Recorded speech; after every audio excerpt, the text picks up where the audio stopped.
वासुदेवाय नमः। आप सभी का मेरे YouTube चैनल पर स्वागत है। मैं आप सभी को पुरुषोत्तम मास में कही जाने वाली कथा सुना रही हूँ। आप सभी को मैं पहले भी जानकारी दी हूँ कि पुरुषोत्तम मास के पूरे माह में जितने पूजे पाठ दान उपदान हम करते हैं, जो पुण्य की प्राप्ति होती है, उतने ही पुण्य की प्राप्ति हमको पुरुषोत्तम मास में ये सब कहानियाँ सुनने से प्राप्त होती है। इसलिए मेरी छोटी सी कोशिश है कि आप सब ये कहानियाँ सुने और आपको भी पुण्य की प्राप्ति हो। जो भी भगवान पर भरोसा रखते हैं उन्हें इस बात का विश्वास होता है कि हम कोई भी भक्ति भाव वाली कथा सुनेंगे तो हमें ज़रूर पुण्य प्राप्ति होगी। तो आइए मैं आज आप लोग को सुनाती हूँ किस्मत की देवी की कथा।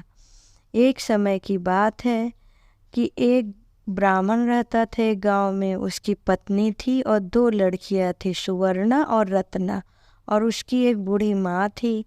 लेकिन ब्राह्मण जो था वो रात दिन मेहनत करता था, पूजा पाठ कराता था, सब कुछ करता था, लेकिन बड़ी मुश्किल से 2 समय की रोटी वो जोड़ पाता था और उनके घर गरीबी बनी रहती थी। जबकि ब्राह्मण देवता मेहनत करने में कोई कमी नहीं छोड़ते थे। एक दिन उनकी बेटी सुवर्णा अपनी दादी से कहने लगी, दादी हमारे जितने रिश्तेदार हैं सब अच्छे अच्छे पकवान खाते हैं, अच्छे अच्छे कपड़े पहनते हैं और सब बड़े सुखी संपन्न रहते हैं। मेरी सहेलियाँ भी बहुत अच्छे अच्छे वस्त्र पहनती हैं, खिलौने खरीदती हैं और अच्छे अच्छे मिठाई खाती हैं। हम लोग ऐसा क्यों नहीं कर पाते हैं? तब दादी बोली, अरे बेटी, वो लोग के पास धन है। तो सुवर्णा बोली, हमारे पास क्यों नहीं है? क्या हमारे पिताजी मेहनत नहीं करते हैं? उनको दूसरी नौकरी करनी चाहिए। तब उसकी दादी ऐसे ही समझाने के लिए बोली, अरे बेटा, ऐसी बात नहीं है कि वो मेहनत नहीं करते, ये तो किस्मत की बात होती है कभी कि हमारे पास धन होगा कि नहीं होगा। इसलिए तुम ऐसा मत सोचो कि तुम्हारे पिताजी मेहनत नहीं करते हैं। तब वो बोली, दादी, किस्मत की देवी क्या होती हैं? तो कहाँ मिलेंगी उनसे पूजा उनका हम करते या कुछ भी?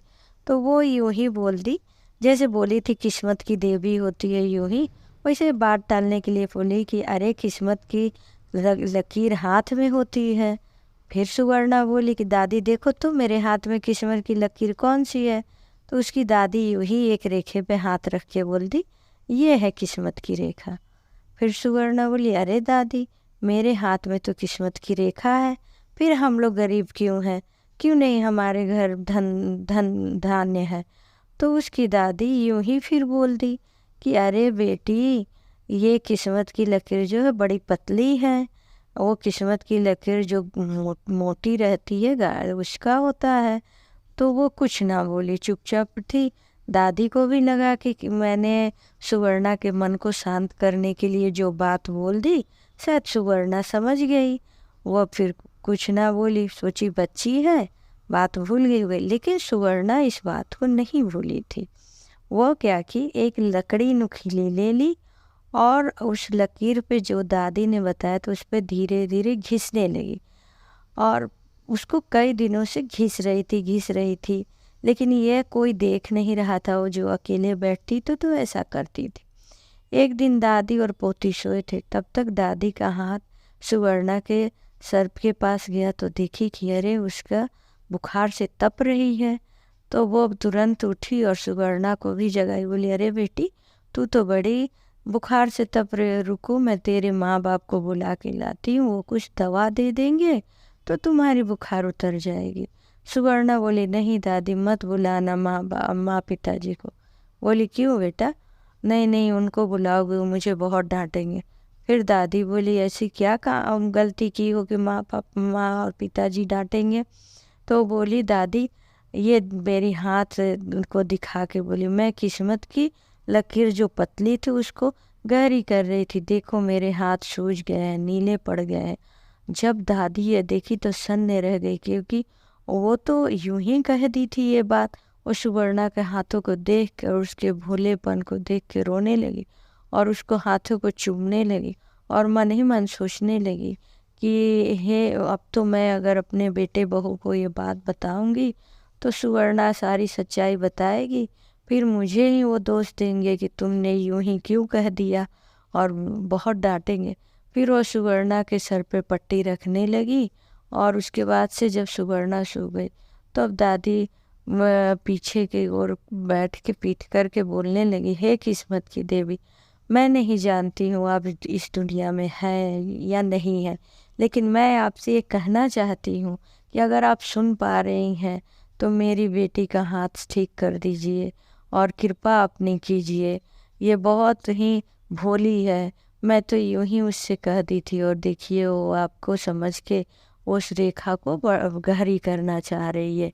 हे किस्मत की देवी, आप रक्षा कीजिए। ऐसा कह के दादी सो गई। दादी और पोती के स्वप्न में किस्मत की देवी आई और बोली कि अरे तुम लोग सोई हो, उठो, मैं तुम लोग के दरवाजे पे खुद किस्मत की देवी आई हूँ और बहुत जल्द तुम लोग की किस्मत बदलने वाली है। तुम लोग का घर धन्य धान्य से भर जाएगा। मैं सुवर्णा के निश्चल प्रेम को देख के मैं उसे आशीर्वाद देती हूँ कि तुम्हारे घर में किसी चीज़ की कोई कमी नहीं रहेगी। ऐसा कह के वो अंतर ध्यान हो गई। सुबह जब सुवर्णा जगी तो उसने अपने दादी को स्वप्न के बारे में बताया, और दादी भी सुवर्णा को स्वप्न के बारे में बताई, क्योंकि दोनों लोग सेम ही सपने, मतलब दोनों लोग एक ही सपने देखे थे। कुछ देर बाद दरवाजे पे एक राजा का सेवक आया। वह बोला, पंडित जी घर में है क्या? तो उसकी दादी बोली, हाँ। वो अपने पुत्र को बुलाई तो बोले, पुरोहित जी चलिए, आपको राजा बुला रहे। अब तो सुवर्णा के पिता बहुत ही घबरा गए, सोचने लगे पता नहीं राजा किस बात का मुझे दंड देंगे, अब मेरा क्या होगा, मेरे परिवार का क्या होगा। वो बड़े चिंतित होकर सेवक के साथ राजभवन में गए। जब राजभवन में गए तो वो बहुत ही दुखी थे और घबरा रहे थे, लेकिन राजा बोले, हे पुरोहित, आप ये स्थान ग्रहण कीजिए। आप इस समय से इसे राज्य के राजपुरोहित घोषित किए जाते हैं और आपको यहाँ पे एक सुंदर सा भवन दिया जाएगा रहने के लिए, घोड़े हाथी दिए जाएंगे, नौकर चाकर धन्य दिए जाएंगे, और आपको 100 स्वर्ण मुद्राएं हर प्रति माह आपको वेतन दिया जाएगा, और आप इस राज्य के राजपुरोहित है, आपके ही देख रेख में राज्य की पूजा पाठ सब होगी, आप परम ज्ञानी हैं। ऐसा सुन के मतलब सुवर्णा का पिता आंखों से अश्रु उसके बहने लगे। वो खुशी के मारे ये हो गया, राजा का आभार व्यक्त करके वो अपने घर आया।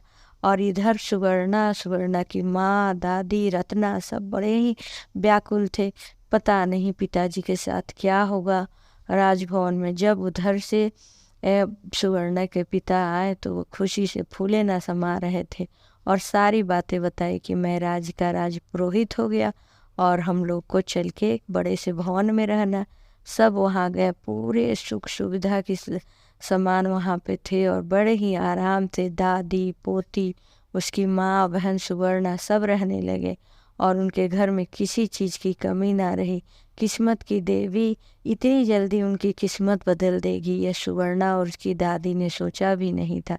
इस तरह से जैसे सुवर्णा की किस्मत बदली, उसी तरह जो भी कथा सुन रहा है या सुना रहा है उसकी भी किस्मत की देवी किस्मत बदल दे। और इस प्रकार से सभी जो भी मतलब श्रोतागण है उनकी भी किस्मत बदले। इस तरह से हमें हमेशा भगवान पर विश्वास बनाए रखना चाहिए। ओम वासुदेवाय नमः।